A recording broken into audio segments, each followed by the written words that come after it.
శ్రీకృష్ణం వందే జగద్గురుం శ్రీ ప్రబోధానంద గురువే నమః. అందరికీ నమస్కారం అండి. నా పేరు శాంతి, మాది హైదరాబాద్.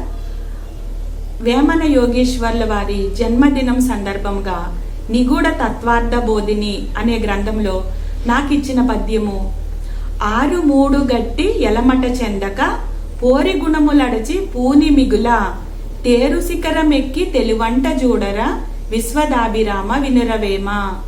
ఈ పద్యములోని భావము, మానవ శరీరము నవరంధ్రములతో ఉన్నది.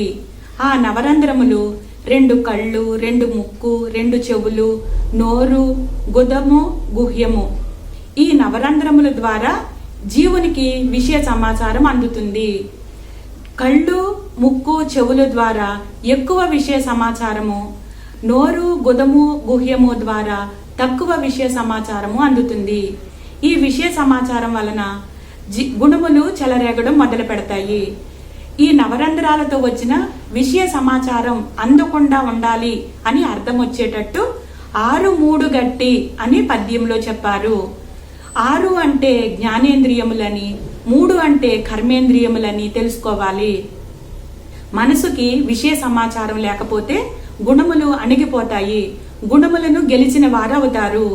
గుణములు లేకపోవడం వలన మనసు బ్రహ్మనాడిలో ఉన్న చివరి 7వ భాగంలో ఉన్న సహస్రార కేంద్రమందు చేరి అక్కడ ఉన్న విషయ సమాచారాన్ని గ్రహిస్తుంది. ఆ గ్రహించిన సమాచారాన్ని మన బుద్ధి గ్రహిస్తుంది.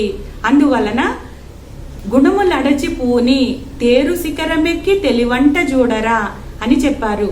అంటే ఇక్కడ తేరు అంటే శరీరము అని, శిఖరము అంటే శిరోభాగము అని అర్థం చేసుకోవాలి.